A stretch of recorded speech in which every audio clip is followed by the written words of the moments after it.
¿Qué tal amigos? ¿Cómo están? Bienvenidos a su programa Sin Parentesco. En esta ocasión estamos pues en una nueva sesión. Estamos con un invitado muy especial, justamente con Cristian Bautista, historiador mexicano. ¿Cómo estás, Cristian? Y bueno, acá está Excelente. con ustedes Wilmer Mejía y... Carlos Mejía Cáceres. Hoy nos complacemos pues de tener a un invitado internacional, a Cristian Bautista, que desde México allá. ¿Cómo está la temperatura allá, Cristian? De repente está algo caluroso también. Agradable, la Bueno, verdad. Fresco, fresco en realidad. está fresco. Está fresco donde yo estoy. Yo estoy en Coyoacán, por cierto. Ya, en una zona. Ya nos explicarás un poquito más. Entonces nos complacemos de tener pues a Cristian Bautista desde México, quien es un historiador y que nos va a permitir conversar con un tema muy interesante, ¿no? La participación de los indígenas dentro de la conquista del Nuevo Mundo, ¿no? Algo interesante y que también nos puede llevar por muchas aristas, como ya lo sabemos, Wilmer, dentro de nuestras tertulias. Ok, Cristian, cuéntanos, ¿cómo te sientes? Cuéntanos algo de ti. Excelente, pues bueno, yo soy historiador. Soy el editor de la página web de divulgación Cultura Universal. Qué Y bien. también estoy escribiendo un libro, por cierto, que este año lo vamos a sacar para agosto, acerca de la conquista de México. La conquista de México, qué Así interesante. es. Vas a retornar a hablar un poco de Hernán Cortés, ¿no? Pero De también todo hago eso. explico también en el libro, en los primeros capítulos, cómo era Mesoamérica, las civilizaciones que aquí se desarrollaron, cuál es el contexto político, y también algo de las expediciones previas a la de Cortés, para dar contexto. Son Previas temas a la de poco Cortés. abordados, la verdad. Qué interesante, Cristian Bautista. Bueno, el tema en sí es la participación de los indígenas, ¿no? En la conquista, ¿no? Claro, justamente una de Wilmer. las cosas que a veces cuando hablamos de las conquistas de América generalmente se invisibiliza el papel de los indígenas, inclusive de Ajá. los africanos, y generalmente se enfoca solamente en los españoles. Entonces, muchas veces, y parte de el sesgo que tenemos muchas veces los países hispanoamericanos, es como si nuestros ancestros indígenas, en nuestro caso andinos, en tu caso mesoamericanos, hayan sido actores pasivos que se dejaron conquistar cuando en realidad no fue así, ¿no? Fue todo lo contrario. Entonces, por eso justamente te hemos invitado, porque creemos que es un tema muy interesante que puede servir a nuestros amigos que están escuchándonos y viéndonos a Claro. reformularse otra historia donde ellos puedan entender de que en realidad lejos de ser entes pasivos, nuestros ancestros andinos y mesoamericanos fueron muy activos y estuvieron muchas veces codo a codo con los conquistadores españoles en esta cuestión, ¿no? De la conquista de América. Así es, Cristian, y creo que ha habido cierta similitud, ¿no? Entre lo que ha sucedido allá en México y también aquí en el Imperio Inca, ¿no? Había, claro, una civilización mayor, podemos decir, por ciertos aspectos más desarrollados de repente en torno pues, a su organización.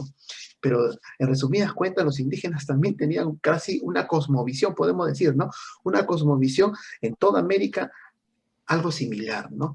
Y como que el choque con el foráneo es el que genera pues el conflicto y finalmente pues la, la victoria de estos señores que llegaban de Europa ha generado pues digamos una apreciación de que la épica o la valentía provino de ellos y no de los que estuvieron aquí defendiendo su suelo, ¿no? Cuéntanos, Cristian, al respecto. ¿Cómo podrías valorar o podrías decirnos la importancia que ha tenido el indígena aquí, pues, defendiendo su suelo? Bueno, para empezar, al hablar de los conquistadores indígenas, hay que mencionar que la conquista de México y la conquista del Perú no fue una proeza exclusiva de los conquistadores españoles. De hecho, es fácil de intuir, porque ellos eran muy pocos, demasiado pocos, como Claro, para que claro. pudieran realmente derrotar a los grandes imperios mesoamericanos o andinos.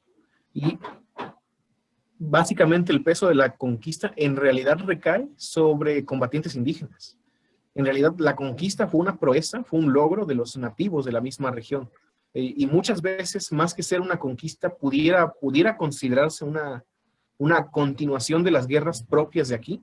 En este caso, una continuación de las guerras propias de Mesoamérica, pero con una adición de conquistadores castellanos que servirían en ocasiones como mercenarios de ciertos grupos y en otras ocasiones como líderes. De hecho, al principio... Algo así como los aliados. Ajá. Así es. Al principio sí tenían un papel muy semejante al de un mercenario, pero de hecho líderes como Hernán Cortés lograron hacerse con el liderazgo total de la expedición. Eso también, pues la verdad, tiene su mérito. Pero en un principio la lucha es más bien entre mesoamericanos, que cuando ven llegar al poderoso ejército de los castellanos, porque la verdad sí eran muy, muy fuertes, militarmente hablando, ven en estos individuos como un arma secreta para utilizarla contra sus enemigos. Y esto lo vemos casi desde el principio, no solamente en Mesoamérica, incluso en el Caribe hubo nativos que utilizaban a los españoles contra otros españoles. Pero vamos a la parte de Mesoamérica, ¿no? En donde vemos, por ejemplo, que los mesoamericanos ya empiezan a ocupar a los castellanos en contra de sus enemigos. Primero, ¿por qué? Cuando los españoles llegan, cuando llega más bien la expedición de Hernán Cortés, y se enfrentan primero en Tabasco a un ejército maya bien organizado de por lo menos unos 15,000 o 20,000 efectivos, demuestran, ellos teniendo unos 500 hombres, y algunos nativos caribeños que venían con ellos, probablemente 150 o 200, ese pequeño ejército se enfrenta a una masa enorme de combatientes bien armados, que eran los mayas de Tapscop, así se llamaba el rey de ese lugar, y logran, por increíble que parezca, derrotarlos. Igual no fue una batalla fácil, pero los derrotan. Y si uno se pregunta por qué los derrotaron, es por la manera de combatir de los europeos. Los europeos crean formaciones muy sólidas y sofisticadas y tienen una mayor capacidad para moverse en el terreno que la que tienen los mesoamericanos o los andinos. Aunque claro, los andinos y los mesoamericanos también tenían la capacidad para crear formaciones, solo que no tenían el mismo nivel de sofisticación que las formaciones de los castellanos. Entonces, estas derrotas tan notables que los españoles van a infligir a los nativos van a hacer que otros grupos de nativos que están al tanto de lo que está ocurriendo vean y digan, estos tipos son geniales, nos van a ser muy útiles, y empiezan a vigilarlos porque están buscando el momento de hacer que se unan en sus causas guerreras. Y eso es lo que pasa con los totonacas. Los totonacas, cuando Hernán Cortés pasa de la región de Tabasco, de los mayas, a la región veracruzana, llega a otra área cultural distinta, que es ya dominada por los aztecas, por el imperio. Los mexicas lo reciben bien, le dan regalos, le dan obsequios, pero en un momento dado dejan de llevarle obsequios, dejan de llevarle regalos y dejan de llevarle comida. Y eso provoca que los españoles empiecen a buscar cómo subsistir. Probablemente Moctezuma pensó que en lugar de vencer militarmente, podía evitar darles de comer y de esa manera los iba a derrotar, porque por hambre sí estuvieron a punto de retirarse. Y lo que los salvó fue que en ese momento, cuando estaban padeciendo la falta de recursos, llegaron los totonacas y los invitaron a su población. Y los totonacas desobedecieron a Moctezuma, porque Moctezuma había ordenado que nadie les diera de comer a los españoles, que nos llevaran provisiones. Ahí se nota, de hecho, que la estrategia de Moctezuma era vencerlos por hambre, en lugar de tener que enfrentarlos directamente. Pero los totonacas los invitan y al hacerlo desobedecen a Moctezuma y saben lo que les puede esperar. Los mexicas eran muy fieros y solían imponer castigos muy duros a los vasallos que les desobedecían. Incluso se conocen datos de ciudades enteras mesoamericanas que fueron destruidas por completo debido a que se rebelaban de manera continua. Entonces, el castigo era muy severo. Y cuando los totonacas hicieron esto, actuaron de tal manera que se le estaban jugando toda, incluso su propia existencia como grupo. Pero al confiar, al tener vigilados a los españoles, sabían que los españoles podían serles útiles en su guerra, en su causa. Así que ahí vemos la iniciativa de la conquista, no proviene tanto de los castellanos como de un grupo indígena que ve, esta es mi oportunidad. Vamos a sumar a estos guerreros, a estos hombres fuertes a nuestra causa y vamos a conducirlos contra los mexicas. Y vamos a destruir a nuestro enemigo. Y entonces ahí desde el principio vemos que la guerra no es una guerra netamente entre europeos y mesoamericanos, es una guerra entre indígenas, es una guerra entre nativos que van a utilizar un grupo de europeos como su arma secreta. De hecho, y al final eso salió en contra suya, porque finalmente terminan destruyéndose entre ellos y llega llega pues el español a tener mayor preponderancia. Dinos, hay un episodio dentro pues, el enfrentamiento a Moctezuma, ¿no? Porque él estaba pues en la ciudad importante que es Teotihuacán, ¿no? Teotihuacán. Tenochtitlan. Perdón, Teotihuacán es un poquito, Teotihuacán es más antigua.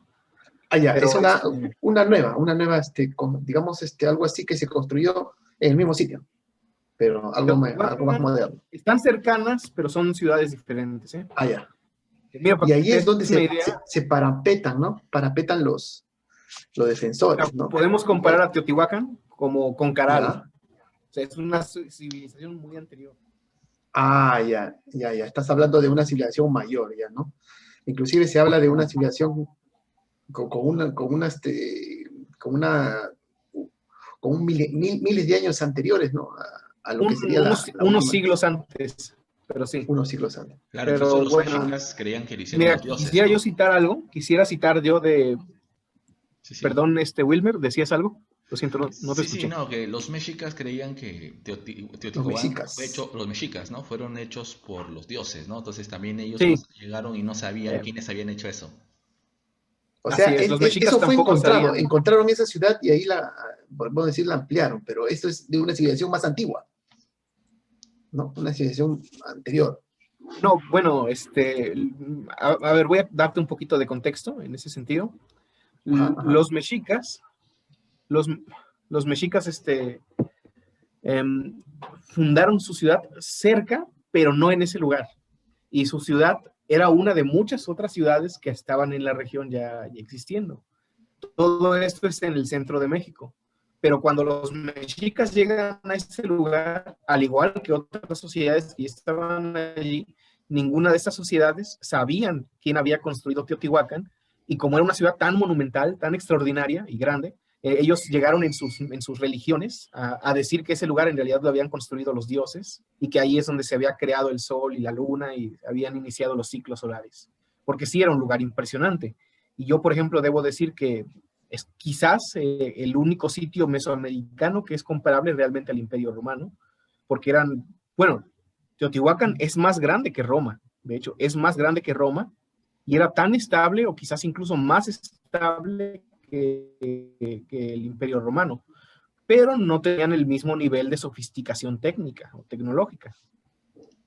Y ahí está una diferencia. Los mexicas llegaron mucho después, y llegaron a otro lugar, llegaron directamente al lago de Texcoco, donde ya había otras sociedades, otras ciudades, y ahí se pusieron al servicio de un rey y de otro, y así hasta que adquirieron suficiente poder para ellos ser los que mandaban y ya no dejarse mandar por nadie.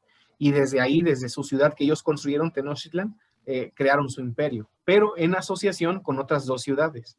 A veces se habla mucho de los mexicas, pero realmente el imperio azteca no era un imperio de una sola cabeza, era un imperio formado por 3 ciudades, y el nombre correcto sería, de hecho, la Triple Alianza.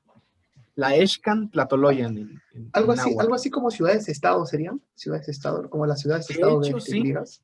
Así es. Semejantes, que tenían su propio rey, pero podían unirse ante alguna amenaza externa, algo así. Eran micronaciones.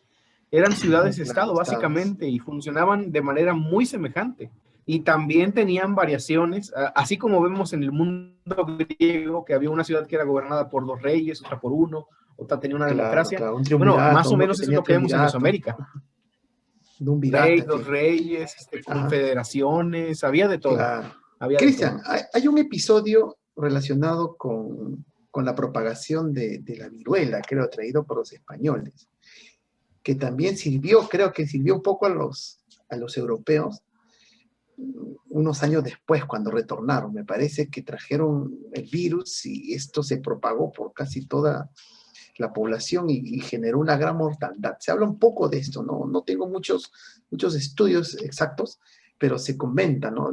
Lo que fue pues mira, la viruela me parece, sí ¿no? Con la gripe. La viruela sí tuvo que haber sido muy grave, ¿eh?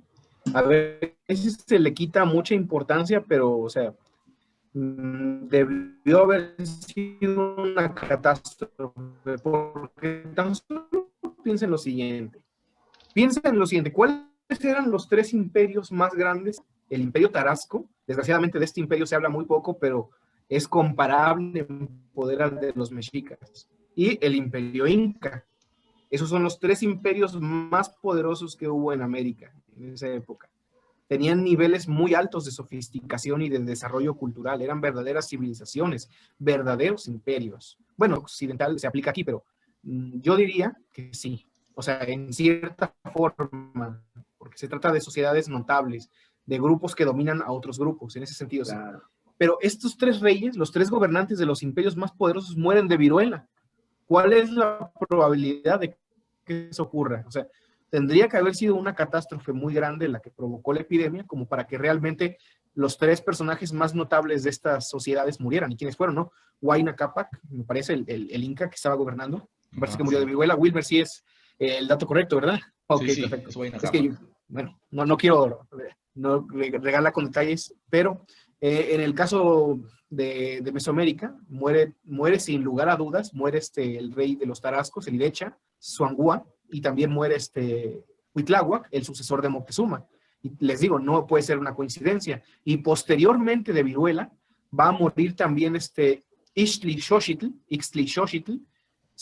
segundo, el rey de Texcoco, que fue uno de los más grandes aliados de Hernán Cortés, y hasta Malinche, doña Marina o Malinali, la famosa traductora de Hernán Cortés, también va a morir de viruela. Entonces, Marina, o sea, me suena ese debió haber sido nombre. tan Marina, grave. Marina también llegó a ser su amante de Sí, así Cortés. es, Algo así. también. Sí, Y sí, sí, también yo justamente. digo que ella cuenta como una indígena conquistadora, porque sí tuvo un papel muy importante. Pero te digo, ahí está, ves que la viruela es capaz de matar a reyes, a nobles, o sea, descabezó a estas sociedades y obviamente las dejó todavía más vulnerables a la llegada de los europeos. Claro, Y los europeos también morían de esa enfermedad, pero era un poquito menos la mortandad entre ellos, porque ellos sí sabían que tenían que alejarse de los focos donde surgían las epidemias, y porque sí tenían un poquito mayor de resistencia. Los que ya habían padecido la enfermedad simplemente no morían, o era muy poco probable que murieran. Mira, fíjate en algo, estuve buscando una cita, ya que esto, pues vamos a hablar de los conquistadores indígenas. Me gustaría, para dar a entender cuál era el papel real de estos conquistadores y cómo actuaban, de estos conquistadores indígenas, claro. y citar a Bernaldez del Castillo, que menciona el caso de los totonacas, de nuevo, que es del primer grupo de conquistadores del que yo hice mención.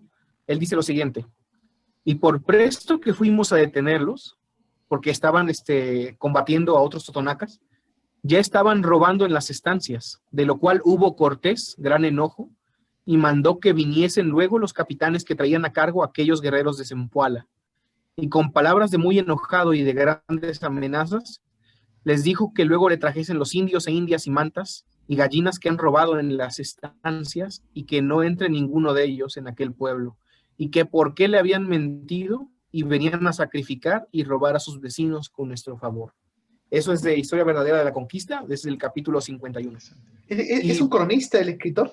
Así es, Bernal Díaz del Castillo es un conquistador que de hecho participó en esos combates, él estuvo durante toda la campaña, incluso después de la toma de Tenochtitlán, incluso participó en otras conquistas.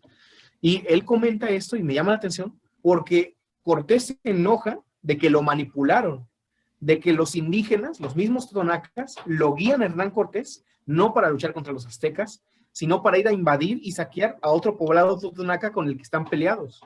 Es decir, están manipulando a los españoles para... O sea, es algo a la inversa, es algo a la inversa. Los españoles pretendieron manipularlos a ellos y ellos terminaron manipulando al europeo. Qué interesante. Mira, es una versión mucho más, es analítica y al mismo tiempo algo nuevo, porque generalmente no se comenta este tipo de interpretación. Y ahí te das cuenta del papel que tuvieron los indígenas como verdaderos conquistadores de esta historia y también como grandes protagonistas de ella. Todo, por ejemplo, interesante, la matanza de Cholula. O sea, muchas veces se le echa la culpa por completo a los españoles de esa matanza. Voy a dar un poco de contexto. Cortés llega, parte de Zempoala con los totonacas. Zempoala era una capital totonaca. Saquean y destruyen una ciudad que se llama Tizapacingo, que es una ciudad totonaca también, porque los de Zempoala pues, están peleados con esa ciudad. Ya ves que son ciudades-estado, se pelean entre ellas también. Y bueno, después de ese evento, los totonacas van a Tlaxcala, también pelean los españoles con los tlaxcaltecas, pero al final los tlaxcaltecas, al luchar con los españoles, se dan cuenta de que son muy fuertes, muy poderosos, y dicen, no, pues, mira, los totonacas nos están diciendo que estos van a ayudarnos contra los mexicas, porque ese era el plan de los totonacas, o sea, era uno de los planes de los totonacas, y los tlaxcaltecas reaccionan, mira, ¿para qué peleamos? Vamos a asociarnos mejor con ellos. Y entonces salen tlaxcaltecas, totonacas y españoles contra los mexicas. Pero realmente los españoles no tienen tanto control de la situación como ellos quisieran, al menos hasta ese punto. Ya después la van a tomar al grado que ellos van a ser líderes de la expedición casi por completo. Pero en ese momento todavía están siendo hasta manipulados. ¿Cómo lo sabemos? Con la matanza de Cholula. Se dice que los españoles causaron ahí una matanza porque Moctezuma les había puesto una emboscada. Pero Cholula no está camino a Tenochtitlan. Es una desviación. Para llegar a Cholula te tienes que desviar. No es el camino directo. De hecho, hay otras ciudades que eran hasta aliadas de los tlaxcaltecas por donde podían pasar los españoles en vez de pasar por Cholula. Entonces dice uno, entonces, ¿por qué pasaron por ahí? ¿Por qué se desviaron? Es simple, ¿por qué se desviaron? Antes de que llegaran los españoles, Cholula era aliada de Tlaxcala.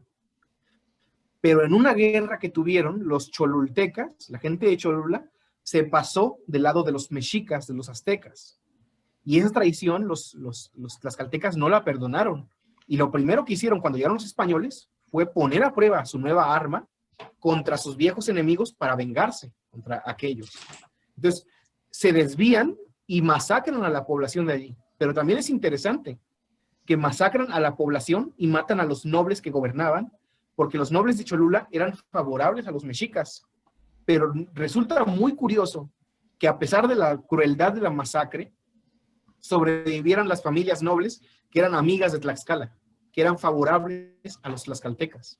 Entonces, yo, y me parece un hecho evidente, de hecho, incluso eso lo vemos en las fuentes, esto se infiere de lo que dice Sagún, por ejemplo, en el Códice Florentino, que los tlaxcaltecas realmente llevaron allí a los españoles para ejecutar su venganza, para poder acabar con sus enemigos, y luego los españoles en sus crónicas no pudieron explicar esto, porque entre ellos mismos se contradicen, y hasta parece que les daba algo de vergüenza.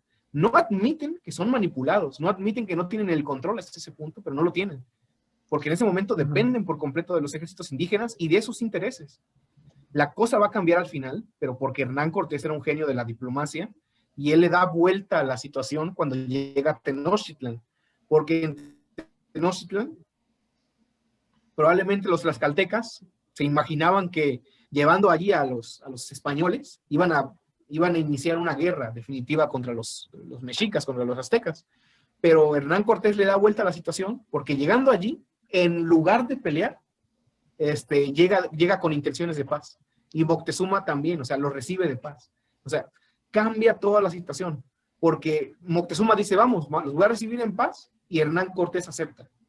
Si en ese momento los tlaxcaltecas, que seguramente no iban de paseo por el parque, sino a pelear contra sus enemigos, sus eternos enemigos de siempre, o sea, al llevar ahí a los españoles, ellos esperarían una gran batalla, que no ocurrió. Y no ocurrió porque Hernán Cortés prefiere mejor tener un trato con Moctezuma que con los tlaxcaltecas. Si los tlaxcaltecas ahí mismo se vuelven contra Cortés, los españoles hubieran tenido desventaja, porque si peleaban con los tlaxcaltecas ahí mismo, iban a ser presa fácil de los mexicas. Y entonces, tanto tlaxcaltecas como totonacas, al final se van a ver, digamos que Hernán Cortés les devuelve la jugarreta. Lo manipularon en el transcurso anterior, pero ahora que tiene acceso al rey de los mexicas, dice, no, ¿sabes qué? Ahora yo soy el que tengo la ventaja y voy a comerciar la paz entre estos grupos, ¿no? Y eso es lo que ocurre al final, porque Moctezuma le permite a Hernán Cortés entrar a Tenochtitlan, lo recibe bien y hasta le deja entrar a los tlaxcaltecas. Y ahí se nota que hay una especie de búsqueda de un arreglo, de un acuerdo. Tiempo después, Cortés va a lograr que Moctezuma se haga vasallo de Carlos V. Y Moctezuma va a aceptar eso porque Moctezuma la verdad no era tonto, tampoco es que creyera que eran dioses, pero Moctezuma veía que eran poderosos, que eran capaces de derrotar grandes ejércitos. Y cuando era muy grande el ejército, si no derrotarlo, al menos resistirle más efectivamente con un número tan pequeño, contra multitudes que valía la pena escucharlos. Y tenían tecnologías desconocidas, armas de hierro, grandes embarcaciones, la pólvora. Esto me recuerda, lo más probable es que... Esto me hace recordar un poquito la novela de Jonathan Swift, Los viajes de Gulliver, Cuando Pues, Gulliver llega al país de los liliputienses, ¿no? Primero lo agasajan, ¿no? Lo alimentan, y después el rey ya quiere usarlo como arma para conquistar otro, ¿no? El otro reino para que se lleve sus embarcaciones del enemigo, ¿no? Y pueda él someterlo, algo así, ¿no? A pesar de que el gigante puede tener todo el poder de vencer a cualquiera, inclusive autoproclamarse rey, lo están utilizando los mismos pequeñitos, ya al haber visto y al haberlo engatusado, algo así. Bueno, qué interesante la historia de Christian de esa zona en Mesoamérica. Es bastante convulsa, quizás un poco más que la que sucedió acá, Wilmer, ¿no? Un poco Sí, sí, más sí, convulsa en sí, esto, sí, me ¿no? permites, o sea, Veo que estoy hay una serie escuchando, de acciones, sí, ajá, sí, estoy escuchando atentamente y sí, es que y veo es más diferente, convulsión, más, hay más ajá. convulsión porque Acá ya quizás ustedes fueron más también. frontales, ¿no? No, lo que pasa es que Acá acá el fueron más imperio, frontales, el lo que pasa. Tahuantinsuyo, digamos que estaba sobre una cúspide de poder. Entonces esa cúspide de poder gobernaba un enorme imperio que iba, uf, o sea, me quedo corto si digo que iba desde Madrid hasta Oslo, en Noruega. Es la mitad, todavía más, todavía era mucho más grande. Entonces había un estado centralizado que, quieras o no, controlaba directa o indirectamente los territorios. Entonces, ¿qué es lo que pasa? Que cuando Pizarro llega a lo que es la costa de Ecuador, luego pasa a la costa de Perú, a Piura, el Inca, en ese momento ya Atahualpa, se entera de la existencia de estos señores, ¿no? Inclusive, le da mucha curiosidad, hasta le da miedo de que, yo quiero conocerlos, porque de repente van a desaparecer después, ¿no? Así todavía. Entonces, mejor, deja que vengan hacia mí, dales permiso, ¿no? No importa que sea lo que sea, ellos no los maten, no les hagan nada, dejen que lleguen hasta mí, yo quiero conocerlos. Entonces, por eso es que a veces en la historia peruana no te cuentan bien esto y te cuentan de una manera Claro, claro. bien, vamos a ponerlo absurda, ¿no? Te ponen como si el español poderoso iba por todos lados y los indígenas asustados los dejaban pasar. Se No, no, enseñoreaba, ahí no. va pues Más bien, y está en las crónicas, ajá. yo lo he leído, Valdemar Espinosa, por ejemplo, que es un autor acá muy reconocido. Inclusive los mismos españoles estaban con miedo, o sea, a pesar de que tenían esa ventaja de llegar hasta Cajamarca, todo el tiempo estaban mirando de un lado a otro, estaban muy nerviosos porque pensaban que en cualquier recoveco un grupo de indígenas podría matarlos así, o sea, no fueron enseñoreales así todopoderosos como se nos enseña, sino al contrario, con muchísimo miedo, así con mucho miedo. Y cuando llegan a Cajamarca, se dan cuenta pues de que la plaza está vacía y todavía tuvieron más miedo todavía. O sea, estos señores, lejos de haber ido todopoderosos o no, tenían tanto miedo que hasta ellos mismos lo dicen, se orinaban en sus pantalones ahí encima de los caballos, porque estaban en un terreno desconocido, no conocían cómo eran las fuerzas del Inca. Entonces, eh, cuando ellos llegan a Cajamarca, aparte de que también tenían auxiliares indígenas y ya tenían todo, inclusive algunos esclavos, Intérpretes. intérpretes, tenían Ajá. inclusive gente, africanos, gente que había venido con ellos, todo, todo. Entonces, digamos que por una apuesta de alguna de suerte y acá sí Pizarro se la jugó, ¿no? O sea, esto sí fue acá pierdo o gano, o sea, me matan o así, Acá fue, así, digamos, algo así como a lo desconocido, ¿no? sí, ajá. No Entonces, tanto a lo ese es, diplomático, a lo no desconocido tanto lo fue. diplomático, lo desconocido, o sea, acá mato o me matan, ¿no? Así. Entonces, ese es Entonces, cuando viene Y eso lo Atahualpa, mantuvieron, Wilber, ¿ah? Eso lo mantuvieron los conquistadores en todo el tiempo de esa etapa, ¿no? Etapa de la ujú, conquista que le llaman, ¿no? sí, sí, ¿Por sí, qué? Porque entre ellos también, porque acá hubo guerras civiles bastante fuertes, ujú, ¿no? Hubo la rebelión de los encomenderos, podemos claro. hablar un poco del el primer intento de separatista de España, mira, con la España Sí, europea, ¿no? El porque, primer intento es de Gonzalo Pizarro, miren, de los claro, claro, encomenderos, uf, es que separarse de allá para formar aquí pequeños reinos feudales, ¿no? es Porque que ya se habían ellos, repartido las es tierras. que ellos Ajá. sentían de que, ¿qué ha hecho España? ¿Qué ha hecho el rey sentado en ¿Qué ha Madrid? hecho España? Y todos los hemos jugado nosotros, ¿no? Claro, yo me he jugado mi vida, yo he comprado mi caballo, he comprado mi armadura, mi espada, porque era una empresa privada. Entonces el conquistador decía, y ya, pero ya el rey recibe su diezmo y a mí déjame tranquilo acá hacer lo que quiero Claro, ya hacer, que se es habían dividido, enriquecerme. ¿no? Se habían Claro, dividido territorios, se habían to- dividido ya, ya, pero ojo, indios, se habían ojo, dividido ojo, no, todo, no, ¿no? no, Todo pero esto. al principio todavía no, ¿ah? Al principio No, no. no, no, me refiero ya cuando Ya, viene la rebelión de los ese encomenderos, es después, ya sí, cuando sí, estaba sí, bien, pero ya se al habían organizado. principio, Ya después de la muerte de Almagro, después de la venganza de Almagro el Mozo, el hijo suyo, cuando se enfrenta pues a Pizarro y lo mata aquí en Lima, entonces a porque, partir de ahí ya comienzan a organizarse mejor ellos, ¿no? porque A ojo, ¿ah? dividirse bien el territorio. Ajá. Otra cosa es que si bien es cierto los españoles empezaron a fundar ciudades desde el principio, lo que no te cuentan es que muchas veces eran fundaciones simbólicas. O sea, realmente ellos no es que a veces a nosotros los peruanos nos enseñan y Pizarro fue a San Miguel de Y Maranao y aparece en los fundó, cuadros, pues en las pinturas claro, aparece y el te, sacerdote, ajá, los notables, la ajá, organización, y te enseñan de una edilicia, manera todo tal aparece, ¿no? Todo que te aparece hacen, ahí. ajá, que te hacen pensar como que ya apenas fundaron la ciudad, ya los españoles se asentaron todopoderosos. Y no, en realidad se sabe muchas veces que esas fundaciones eran meramente simbólicas, porque y más, ningún español quería quedarse porque o bien podían ser rechazados por los indígenas del lugar, o bien todavía pensaban de que todavía, ¿por qué me voy a quedar si yo lo que quiero es riqueza? Entonces quiero No, y seguir.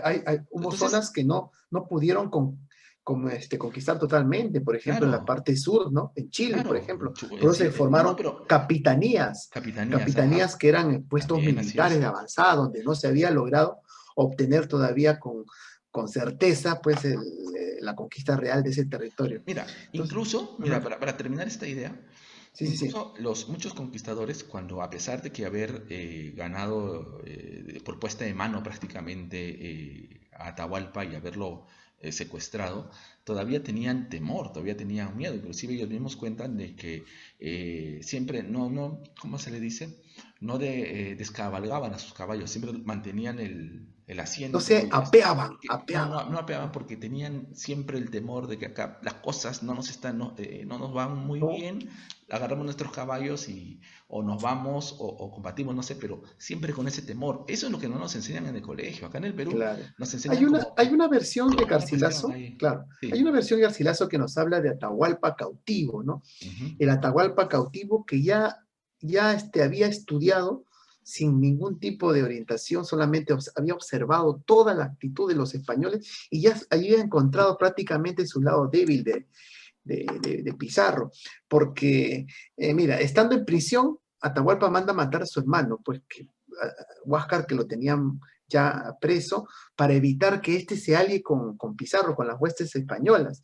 E inclusive hay una parte que el Inca Garcilaso, el cronista, nos cuenta en Historia General del Perú, la segunda parte de sus crónicas, que, por ejemplo, Atahualpa o todos los indígenas pensaban que los españoles al momento de escribir, de leer y escribir, ellos habían nacido con ese don, ¿no? Que eran especiales al comienzo, ¿no? Ujú. Pero Atahualpa era tan inteligente que estando en prisión, mandó que conversando con uno de los guardias así, le mandó que le escribiese el nombre de Dios en la mano. Y a todos los que pasaban por ahí, los llamaba. ¿Qué dice? ¿Qué dice? Y cuando pasó Pizarro en ese momento, no supo qué decir porque era analfabeto. Entonces se dio cuenta de que no era así, esto lo aprendían y él también podía aprenderlo, inclusive aprendió a jugar ajedrez.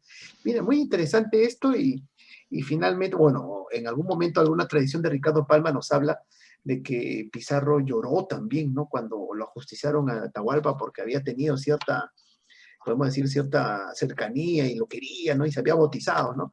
Pero era algo inevitable, ¿no? Porque ya estaba con toda la visión de tomar el poder y vencer a los conquistadores, porque ya era capaz de mover bastante cantidad de indios, eso sí, en este sentido. Bueno, hemos hablado un poquito de la historia, ¿no? De la cuestión así bélica. Háblanos un poquito de las lenguas, porque también de repente aquí nuestros amigos se interesarían un poco, porque mucho de lo que llevamos nosotros en clase, como soy docente, tú lo sabes, encontramos en nuestras investigaciones mucha terminología náhuatl, ¿no? Náhuatl, muchas palabras que provienen de Mesoamérica, ¿no?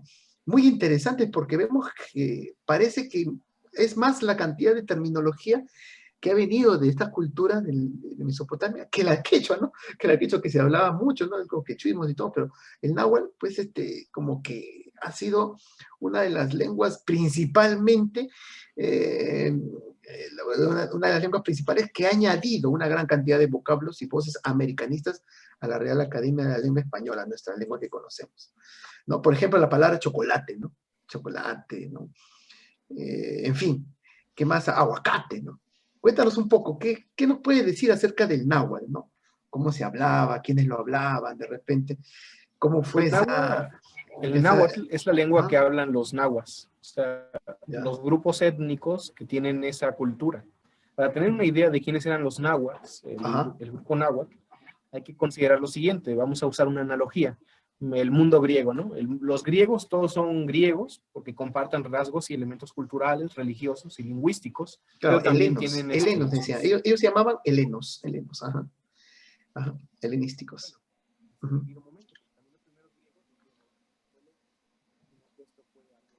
¿Tu sonido no se escucha muy bien, Cristian? ¿Perdón? Ahora sí, ahora no sí. se escuchaba. Pero el punto sería el siguiente, ¿no? Los nahuas, vamos a imaginarlos como un grupo cultural que a pesar de que tienen muchas diferencias entre sí, todos pertenecen a una misma realidad. Por ejemplo, Ajá, ya, las caltecas son nahuas, los ajá, mexicas son nahuas, los ya, texcocanos, que son aliados de los mexicas, son nahuas, todos estos grupos son también. nahuas, Ya, ya, ya. pero Interesante, ¿ah? conviven con otras culturas en la misma región. Al sur estaban los Claro. mayas, luego el otro imperio, el tarasco, los tarascos hablaban pepecha y así. Y el náhuatl, pues bueno, es una cultura que viene de las fronteras del norte de Mesoamérica. Probablemente puede que hubiera migraciones más al norte de ese territorio, gente muy, muy norteña, que iban avanzando hacia el sur y que en las épocas de debilidad de los imperios mesoamericanos clásicos empezaron a avanzar y a apoderarse de la región, como con la caída de la gran ciudad de Teotihuacán, que permite la llegada de nuevas personas a ese lugar, que se llaman primero los toltecas, y después, mucho después de que caen también los toltecas, van a llegar más y más y más grupos nahuas. Pero los nahuas eran gente que era casi, casi recién llegada a Mesoamérica. Bueno, no tanto así, pero no tenían el mismo tiempo que otros grupos. Eran más antiguos los otomís. Ajá. Mira, es Y los interesante eso. nahuas trajeron su cultura, su lengua y la extendieron por toda la región. Claro, la Y lengua es los la que... nahuas, de hecho, como eran una cultura, pero muy, muy guerrera, dieron su cultura a muchas de las sociedades que estaban allí. No tanto porque fueran como que un grupo que buscaba meter su cultura en otros, sino por inercia, sino que como ellos eran los conquistadores, su lengua. Entonces la lengua se volvió muy fuerte en toda la región.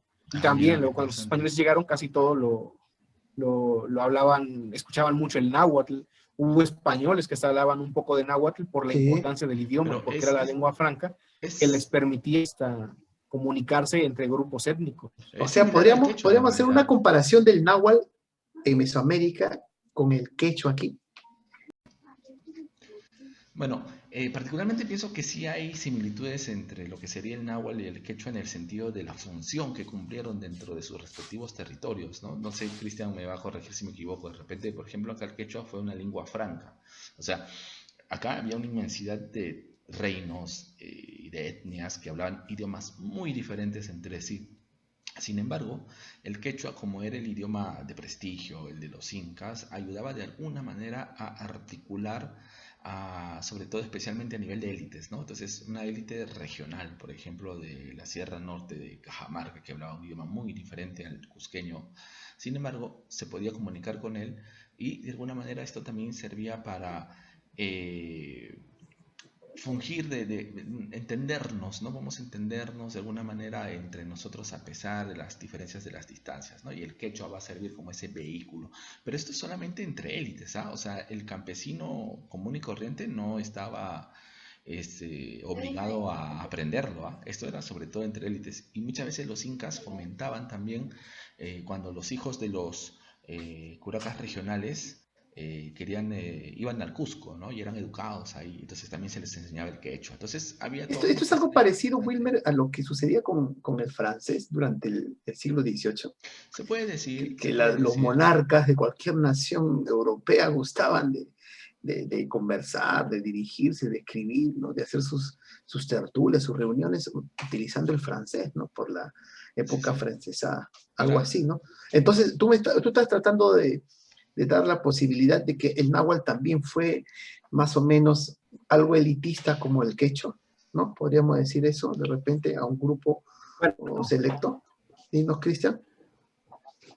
el, el náhuatl y el quechua eran lenguas francas, pero no necesariamente eran lenguas que brindaban un prestigio.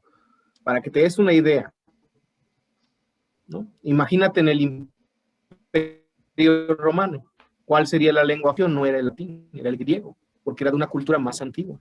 Claro, Entonces, claro. a lo mejor el quechua sí tenía la función de ser una lengua de prestigio, pero porque los incas se cuidaron de enseñarle a las élites dominadas, pues esta Ujú. lengua y se volvió de prestigio. Pero el náhuatl, más que ser una lengua de prestigio, lo era para los nahuas, obviamente, pero más que serlo, era una lengua franca, porque cada sociedad era muy orgullosa de sus propias costumbres, ya Ujú. que a diferencia de lo que vemos en el mundo inca, en el mundo andino, pues es un imperio enorme, bastante unificado en realidad, y en el mundo mesoamericano son ciudades-estado que luchan continuamente entre sí. Incluso Claro, los es mexicas algo tampoco distinto. hacen un intento por mexicanizar demasiado. ¿Sí me escuchan? Sí, sí, Sí, sí, sí, te sí, sí, sí, sí, escuchamos. excelente, Claro, excelente. pero ojo que Y les digo, pues no es que diera prestigio, más bien es que era útil. Y lo mismo aplica al español. No es que hablar español en la época colonial te dé prestigio, es que te permite desarrollarte en muchísimos ámbitos. Eso Ya. sí, es importante en las élites, pero no, los mexicas no le enseñaban a las élites, a los nobles a hablar náhuatl. Ellos tenían que hablar por su cuenta. O sea, sí aprendían también de los mismos mexicas, pero los mexicas no estaban muy comprometidos con sus vasallos como lo estaban los incas o los tarascos. ujú, Quizás, o sea, es un aspecto que los distancia. Los mexicas, de hecho, les daba igual lo que hicieran sus vasallos mientras pagaran su tributo. En eso consistía su imperio, básicamente. No, no brindaban ningún apoyo significativo a sus vasallos, más que si eran invadidos, pues sí los ayudaban. En eso sí, nada más. Pero en épocas de hambrunas no les importaba que se murieran de hambre. O al menos si estaban muy lejos de solamente a sus más cercanos aliados, sí los ayudaban, ¿no? A eso sí. Y es claro, lo en que cambio vemos. acá en el mundo andino fue diferente, ¿no? Esta fue una cuestión de Claro, reciprocidad. el Inca era más, ¿no? Más Sí, allegado con la claro, organización, pero ¿no? inclusive yo lo que más o menos a partir de las lecturas que he visto postularía de que una de las causas por las cuales el imperio inca es relativamente fácilmente dominado por los españoles es porque el inca ya no se podía sentar a la mesa con todos sus curacas, así lo plantearía yo. ¿Por qué? Porque era una costumbre muy arraigada en el mundo andino de que cada gobernante, cada inca tenía que ir cada cierto tiempo con su séquito visitar a sus curacas provinciales, ¿no? Entonces tenía que ir, tenía que comer con ellos. Entonces, por ejemplo, acá tenemos algo muy interesante. Las yactas, que eran los pueblos andinos, tú ves, tienen plazas enormes, inclusive plazas más grandes según algunos cronistas que las plazas en Europa. ¿Y por qué eran tan grandes? Porque justamente ahí se daban las comilonas, los banquetes. O sea, cuando el Inca llegaba, se suponía ya con anticipación que todos los curacas de la región entera iban a llegar ahí y todos iban a comer, a beber, Claro, iban a con su respectiva danza, con su todo, todo. respectiva representación teatral, ¿no? O sea, Ajá. representación Entonces, ¿qué religiosa, pasaba? todo eso. Mira, Ajá. mira, mira, ¿qué pasaba? Que el imperio del Tahuantinsuyo había crecido tanto, pero tanto, que ya no podía el Inca hacer eso. O sea, cada vez más dejaba sus propios allegados al poder y gobernaba. Entonces, ¿qué pasaba? Que ya estaba pasando algo interesante también, algo que se llama los llanas, los curacas llanas. Un llana era una especie de siervo, inclusive algunos lo parametran a un esclavo, aunque eso no es totalmente así, pero era un siervo por el cual, por ejemplo, el Inca podía tener sus propios siervos comprometidos con él. Entonces, muchas veces, él, cuando gobernaba un lugar, en lugar de que el antiguo curaca siga gobernando, lo sacaba. Por X motivos. Puede ser porque había sido rebelde, etcétera. Entonces, ¿qué pasaba? Ahora yo voy a poner mi propio curaca. Y este era un curaca llana, que era un curaca propio que solamente es adicto a mí, que no tiene relación con la gente del lugar. Y ahí se crea un conflicto, porque si bien es cierto el Inca dominaba antes, ese curaca regional se debía a su El que gente, tenía, a claro. pesar de todo. Eso sucede ya en las últimas partes, ¿no? Porque Pachacuti todavía mantuvo ese tipo de, Así ¿no? es, así es. Pachacuti y Inclusive, Tuba Yupanqui, ¿no? hablando de La Pachacútec, última parte ya es, ¿no? Cuando claro, ya no, el, sí es la ajá, última parte. la última Hablando de parte, lo que, Pachacútec, mira, ajá. hablando de Pachacútec, inclusive los incas tenían una costumbre. Pachacútec cada vez que iba a un lugar se vestía con la ropa del lugar. No para el lugar, ajá. Ajá, eso es bien Claro. interesante. Y tenía que Mira, enamorarse de una mujer también, tenía que llevarse a también una mujer de ese lugar de ese también, lugar, una claro. concubina más para Ujú. el séquito del No, Inca. pero Así era, así era. eso se Y mantuvo hasta eso, el y eso, final. y eso era, podemos decir, y eso era un honor, ¿no? Para toda la gente que estaba ahí, ¿no? Entregarse Claro, a alguien. Entonces, había más vínculo. Entonces, yo lo que veo, Cristian, en torno pues a la comparación con estos imperios mesopotámicos o mesoamericanos y en comparación con el Tahuantinsuyo, yo veo que estaban en transición a una época feudal. ¿Crees más o menos que sin la intromisión europea, en unos años más, se convertiría todo eso en una zona feudalizada? No con señores, como tú me dices, Yo, ¿no? yo No, no diría feudal, ya, porque al menos en Mesoamérica estaban saliendo del feudalismo y estaban entrando en una forma de vida más semejante a un verdadero imperio, pero muy lentamente, porque de hecho el Moctezuma, que fue posiblemente el gobernante que tuvo más poder de todos los gobernantes mexicas, o sea, aztecas, él sí trataba de centralizar el poder, y centralizar el poder implica quitarle poder a los feudatarios allá, en prácticamente un su absolutismo, crear un absolutismo. Entonces, ya beneficio. estaba un paso más, entonces, a la semejanza europea. Yo siento que los incas iban mucho más avanzados en eso, ¿eh? O sea, tampoco llegarían al nivel del absolutismo europeo, pero sí se acercaban más, porque el imperio inca, pues también trataba de darle más autoridad a su gobernante máximo, al inca, que Claro. darle gobernancia, darle poder, perdón, Divinizarlo, gobernancia, no divinizarlo, por decirlo gobernabilidad, así. poder a los curacas. Claro, Y justamente, divinizándolo le sí, daba sí, mucho sí, y más poder y todo. justamente eso también afecta a la conquista. De hecho, la vez pasada platicando con Wilmer, él me lo comentaba, no sé si te acuerdas, Wilmer, ujú. que en parte muchos gobernantes, muchos curacas actuaban porque se les estaba quitando poder y por eso se pasaban al bando castellano.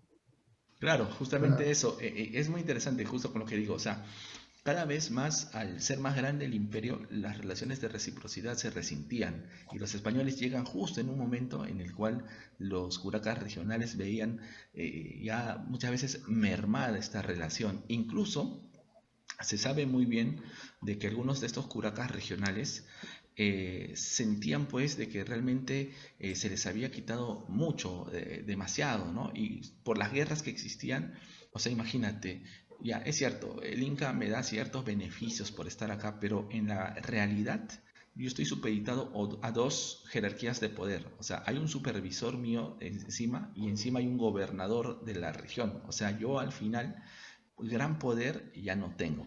Y encima, con la guerra civil, tengo que dar hombres y tengo que dar víveres que ya tiene que disponer este Inca. Entonces, esas cosas dieron pie a que se sintieran realmente relegados, se Relegados, sintieran... relegados. Claro, claro. Entonces, eso es muy interesante y ahí O es sea, donde justo llega llegaron en Pizarro. el momento propicio los europeos en este caso, a Claro, esta Quiero zona. claro. señalar, quiero Mm, señalar algo más.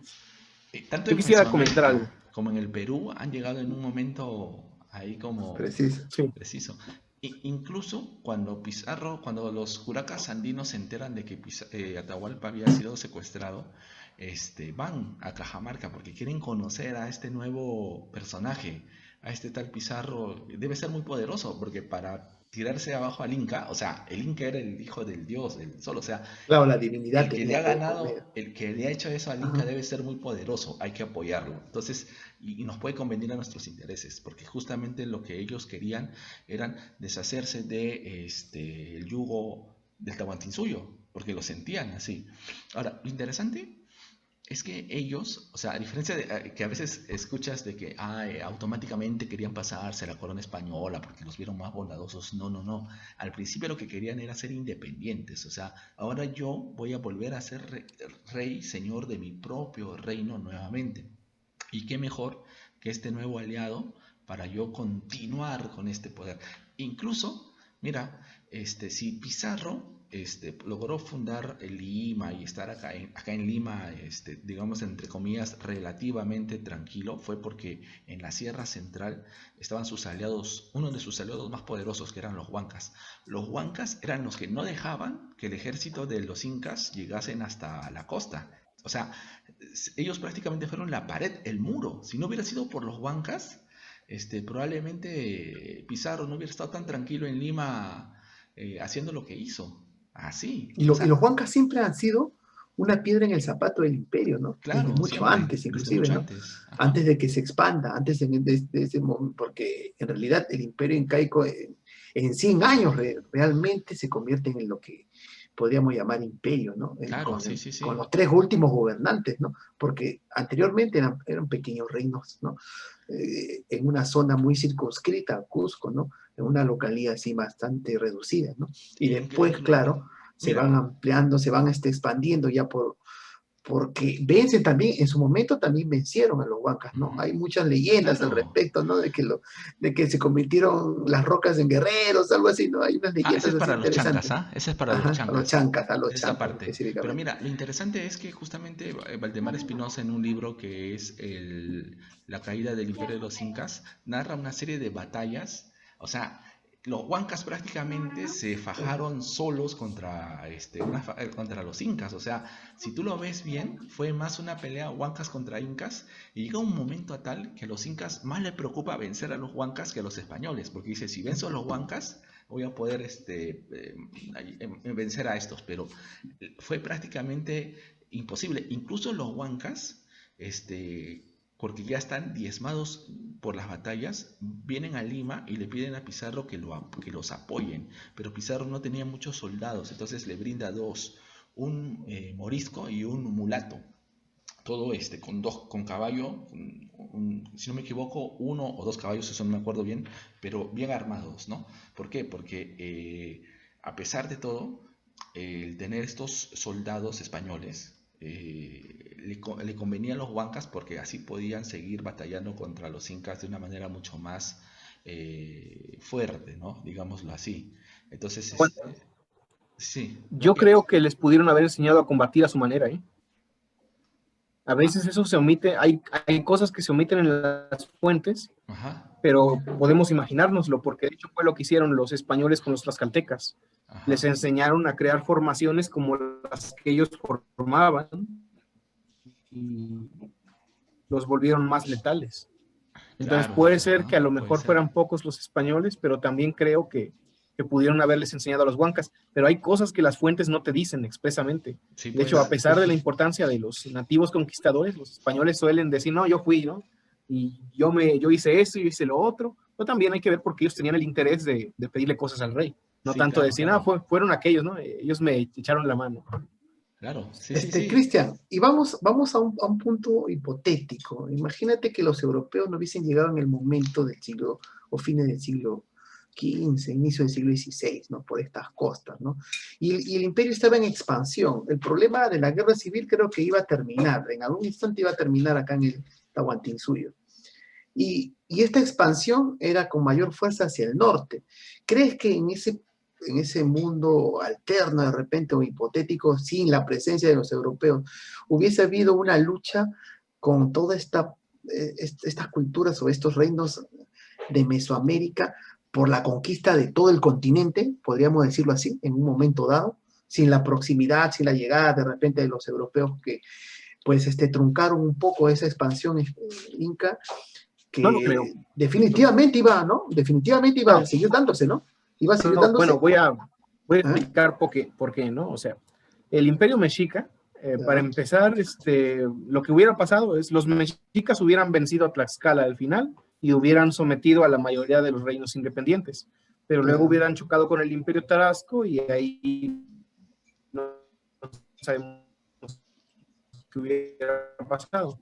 Hubieran ganado los tarascos, hubieran ganado los mexicas, no podemos asegurarlo con tarascos o con mexicas, pero es poco probable que los incas siguieran expandiéndose hacia el norte porque no parecía que hubiera sociedades que les interesaran demasiado. sí, no, no, no, Hubo un porque, momento en el que, por ejemplo, con los pastos, ¿no?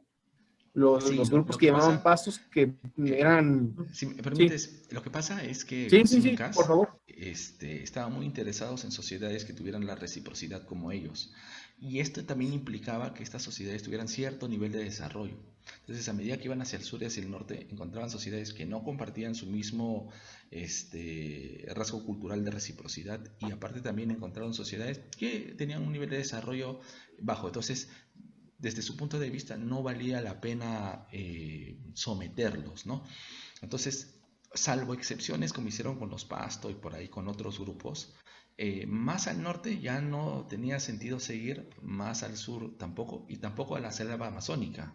Entonces, digamos que ya el Tahuantinsuyo Pero estaba ahí. en algún momento eso hubiera generado un conflicto. Mantener un solo imperio que está en expansión siempre, mantenerlo específicamente en un territorio va a generar un conflicto interno, Sí, definitivamente. sí, sí. Sí. Ajá, Inclusive lo que ajá. si nosotros vemos la historia andina siempre ha sido horizontes e intermedios. ¿Qué son Intermedio, según horizontes? Claro, la que configuración, ¿no? La claro, que configuración llega de... un momento en que Ajá. una sola cultura llega a dominar de alguna u otra manera un gran territorio y que luego nuevamente se fragmenta. Y eso pasó 3 veces hasta lo que sabemos en el área andina. Los incas eran la tercera vez. Entonces, lo Es más el probable, horizonte tardío, sí, sí, un sí, el horizonte horizonte tardío, tardío. claro. Pero Entonces, es un ciclo que ocurre en todas las sociedades. Es decir, en Mesoamérica vemos Teotihuacán florece, crece y se quiebra, ¿no? Después de que pasa su cenit, ¿no? Los toltecas crean su imperio, florece, pum, se quiebra. Los mixtecas crean su imperio, florece, se quiebra, ¿no? Los romanos, los asirios, la lista es infinita, es un ciclo que sigue en la Claro, sociedad pero el en mundo del general. Tahuantinsuyo, pero el mundo del Si no tienen Tahuantinsuyo cómo recién generar estaba, más recursos. claro, pero el mundo del Tahuantinsuyo recién estaba en su crecimiento. Lo que sí hubiera pasado, aguanta, Eso lo sí, que sí ajá. podría haber pasado es que siguiera una evolución tecnológica, muy lenta, pero iba a seguir, porque algunos conocimientos tecnológicos se van acumulando, Claro, como eso por sí. ejemplo la metalurgia hubiera podido quizás avanzar mucho más.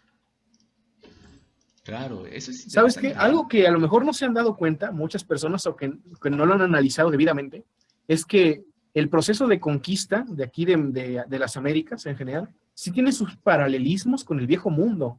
O Ujú. sea, tampoco hay que buscar tan lejos, pero fíjate en esto. Cuando llegaron los hunos a Europa y el Imperio Romano estaba en decadencia, la mayor parte del ejército de los hunos, que los hunos eran asiáticos, pero la mayor parte de su ejército eran europeos, o sea, tribus bárbaras que se les unieron, y hasta algunos romanos. Y con ese ejército golpearon a Roma. No pudieron acabar con Roma porque también su líder pues murió. Ujú. Justamente una muerte un poco inadecuada para un gran rey Sí, tan sí, guerrero. sí. En su noche de Atila, boda pero se desangró, le dio una Atila. y murió así el rey Atila. Pero ese hombre tenía una cultura totalmente distinta de lo que era la cultura de los europeos, de los occidentales. Era un gran guerrero, tenía un ejército muy poderoso, pero ocurrió lo mismo, o sea, triunfa en Europa por los aliados europeos. Los mongoles triunfan en China por sus aliados asiáticos, que incluía hasta chinos. En el ejército de los mongoles había chinos. Ujú. Luego los europeos en la primera cruzada triunfan porque se le unen también los musulmanes, se le unen musulmanes en el camino. Bueno, Claro. más bien en la región del cercano oriente. Y lo que ocurre en América no es distinto. Los españoles van a triunfar porque se le van a unir los indígenas de aquí Claro, claro. y del sur. Ese es el mismo proceso. Y la única verdadera diferencia importante es que cuando llegaron los hunos a Roma, no trajeron epidemias que mataran a tanta población como para Claro, eso fue degradar la clave, cultura. ¿no? Porque Así es. particularmente como hemos conversado, Cristian, anteriormente, parece ser de que en realidad lo que hizo que todo cambiase fue esta debacle demográfica, porque si no hubiera habido esta debacle demográfica, no hubiera pasado, el mundo de actual no sería el mundo que vivimos. Por ejemplo, yo justo estaba leyendo la otra vez, es muy interesante, hubo un gobernador español que a principios del virreinato quiso prohibir, por ejemplo, a ver, para poner mis ideas un poco, las playas en el Tahuantinsuyo eran, no eran colectivas como ahora, que tú puedes ir a la playa y no importa si pertenece a Lima, a a Chiclayo, a Piura, tú vas y en ese tiempo cada playa le pertenecía a cada etnia. Entonces tú para entrar a una playa tenías que pedirle permiso a la etnia que vivía allí. Entonces inclusive se hacían pactos, ¿no? Oye, tú, grupo étnico tal, para que pesques acá, pero tú me vas a dar también permiso para entrar en tu playa. Entonces así era, ¿no? No era algo libre, como en España, que en España sí era libre. Entonces un gobernador quiso prohibir todo eso. No, las playas libres. Ya, hizo eso y al día siguiente le hicieron un plantón y tuvo que desdecir esa ley. O sea, es interesante. Derogar, derogar, O sea, derogar. a veces te ponen la idea como el español poderoso que venía y impuso sus leyes y no, en realidad quiso imponer esa ley y al día siguiente tuvo gente, vamos a ponerlo así en su puerta, oye compadre, ya pues, no fastidias pues, o sea, este es nuestro territorio, acá nosotros tenemos esta costumbre, o sea, ¿y eso por qué pudieron hacer eso? Por la gente que tenían pues, o sea, en ese tiempo todavía la debacle demográfica no era tan alta, posteriormente se cambió esa ley porque ya no había gente que tuviera tan numerosa para oponerse, ¿no? O sea, imagínate. Fíjate, te voy a leer una cita de aquí aquí la tengo lista. Fíjate en esto. Es de la revista Arqueología Mexicana, salió en 2016, en la descripción de la ciudad y provincia de Tlaxcala, en la sección que se ha designado como evangelización temprana, hay una escena de un ahorcamiento de 5 personajes, que son nobles, pero ¿por qué los ahorcan? El texto dice, aquí colgaron a los señores, los quemaron. El texto español en la parte inferior explica, justicia grande que se hizo de 5 caciques muy principales de Tlaxcala y una mujer señora de aquella tierra, porque de cristianos tornaron a idolatrar. Es decir, se está describiendo un caso en el que en lugar de que los españoles pongan su religión, son españoles los que empiezan a adorar a los dioses. Claro. Y esto solamente podría haber ocurrido si la cultura indígena era lo suficientemente fuerte y abundante en números como para poder imponerse, a lo hispano. Claro. Es algo extraordinario, en verdad. Pero te demuestra que en realidad a muchos españoles en sus crónicas ponían una cosa y en la práctica no ocurría eso. No ocurría eso. Sí, Entonces, pero fíjate, de ese gran vigor que tenían esas sociedades, pasamos a una decadencia. Pero la decadencia no es porque los europeos logran imponer su cultura, sino más bien porque los números de indígenas, de guerreros y en general, los números de nativos se reducen tanto que son incapaces ya de dirigir su realidad sociocultural. ¿Por qué? Porque la cultura es un producto de los seres humanos, es una creación que hacen los seres humanos. Como la cultura es una creación humana, cuando los humanos mueren, la cultura va a morir con ellos. Y entonces, con las epidemias, como parece ser que murió el 90% de la población, era de esperar que la cultura se diluyera a este grado. Pero si no hubiera ocurrido eso, no hubiera pasado no existiría nuestro mundo. Claro, hubiera sido muy diferente, hubiera sido muy distinto. Incluso si los españoles hubieran finalmente vencido sin las epidemias, que en muchos casos es probable, pero o sea, vamos a dejar de lado, vencen. Si no hubiera habido las epidemias, de todas formas la cultura no sería esta. No se parecería en nada nuestro mundo moderno al mundo moderno sin las epidemias.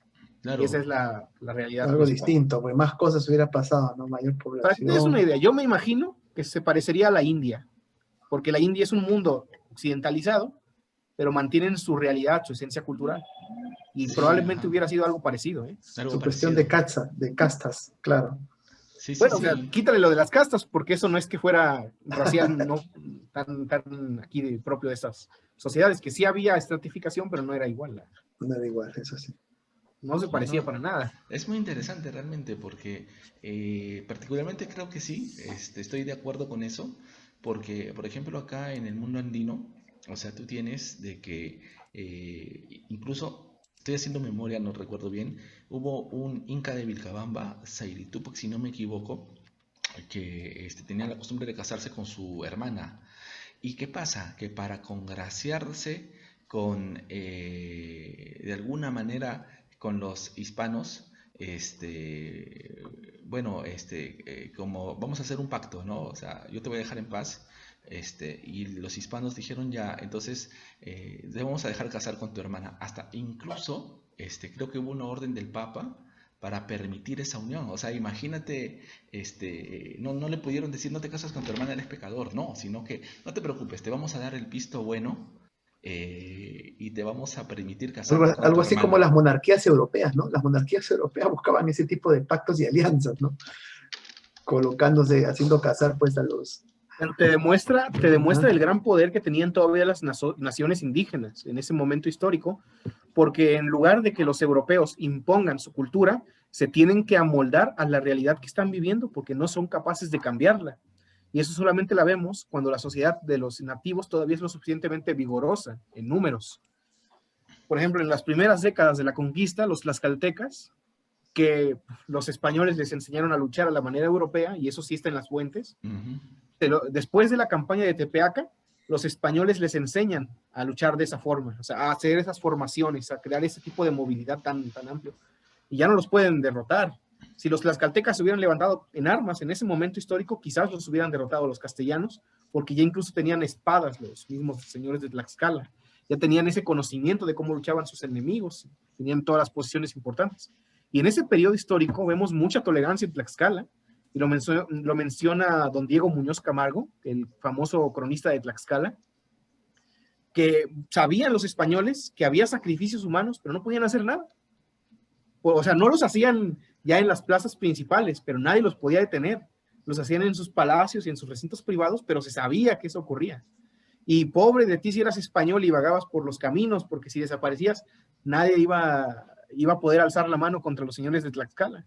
Y así fue durante un par de décadas, hasta que las poblaciones, pero fueron azotadas muy fuertemente por las epidemias, Claro, sí. viruela, sarampión, y bueno, o sea, hubo una gama de enfermedades bastante amplias, incluso No, la fiebre amarilla tampoco es de no, América. y me haces recordar también, acá en el caso andino hay curacas costeños que inclusive se enriquecieron al principio, porque Sí, como conocían el manejo de las cosas, se convirtieron en bisagra de los españoles, se vieron enriquecidos a la manera occidental.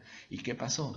Que justamente como hubo esta debacle demográfica, ellos también se vieron afectados, porque ya no estaba la gente que trabajara para que los hicieran ricos. Entonces, exacto. tuvieron que lastimosamente empobrecerse y pasaron todo un proceso también eh, de precariedad, ¿no? De precarización, ¿no? Y Entonces, sabes, algo interesante es que los conquistadores indígenas, que de hecho al principio estaban más bien en igualdad con los conquistadores castellanos en muchos sentidos. Fíjate el caso, por ejemplo, de uno que se llamaba déjame checar el nombre exacto, aquí lo tengo.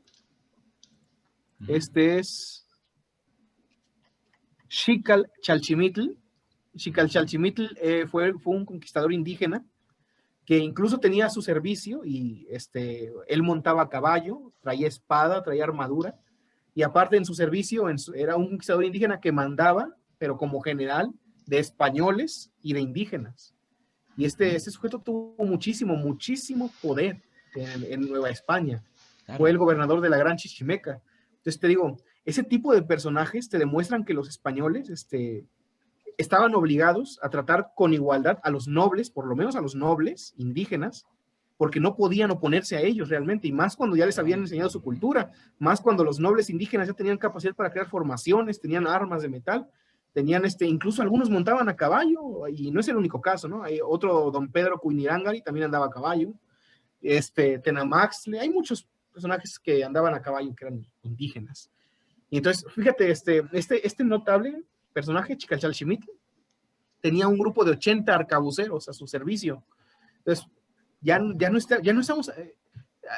estamos hablando de una sociedad tal y como nos la pintaban en las escuelas. O claro. sea, es un mundo totalmente distinto. Sí, sí, sí, claro. Pero Wow. solamente vemos eso en la época temprana, antes de Ujú. 1600. Es, es, Claro, en el siglo XVII ya es, cambia todo. es un mundo increíble que Sí, sí, desgraciadamente sí. casi no se ha explorado, pero debió de... Cuando ya se instaura el virreinato, ¿no? Cuando ya se instaura el virreinato específicamente Ya, ya, pero ya cambia todo. el Ajá, virreinato te lo quieren pintar después en ajá. la historia como la imposición del mundo español. y te quieren decir, no, pues ya se acaba todo el periodo histórico indígena, y no es cierto. O sea, la realidad indígena cultural todavía aguantó un Por siglo por supuesto. lo menos, y con mucho vigor. Claro. Igual Es un como mundo acá con los distinto. incas de Vilcabamba, pues, ¿no? Siguieron todavía. Ese es uno de Acá los también mejores sí. Sí, sí, ejemplos. claro. Ajá, sí, sí, sí, acá siguieron así con su cultura, ¿no? Y siguieron con todas sus manifestaciones. No, Algo sí, apartados nomás de los europeos, pero siguieron con todo eso. Qué interesante, Cristian, ha sido pues sí, una sí. lección bastante contundente, necesaria para todos los que tenemos ese gusto por la investigación, dentro del contexto de lo que ha sido la Mesoamérica, ¿no? Porque tiene bastantes estudios y sobre todo bastante investigación al respecto. Queremos que Cristian, pues, que en otra oportunidad también nos acompañe, de repente hablando de un tema un poco menos vinculado al siglo XVI, de repente al siglo XVII, de repente Sí, al siglo XVIII, al siglo por XIX, supuesto. No, sí, porque sí, sería muy allá la interesante. cuestión o la cultura también en México es muy, muy interesante y ha habido un desarrollo muy similar entre México y Perú, ¿no? A partir de todo este contexto, ¿no? Inclusive en el siglo XIX, como estábamos comentando un momento atrás, ¿no? Al inicio, antes de empezar, estábamos comentando un poco la similitud que ha tenido pues la historia mexicana con la historia pues de Perú, peruana, digamos, en la época republicana, ¿no? Por decir, en el siglo XIX específicamente. Entonces, para nosotros sería pues un gran gusto invitarte en otra oportunidad y pues de partir sobre estos temas tan necesarios, pues, porque al final nosotros tenemos un parentesco, ¿no? Creo que la Nueva España y el Reinato del Perú creo que eran los núcleos, el centro de todo lo que era este nuevo mundo español, ¿cierto? Ciertamente, Duda, sin duda. y creo Es que que también tenemos mucha proximidad en nuestro timbre de voz castellano, ¿no? Porque si lo comparamos con otro, no, ¿cierto?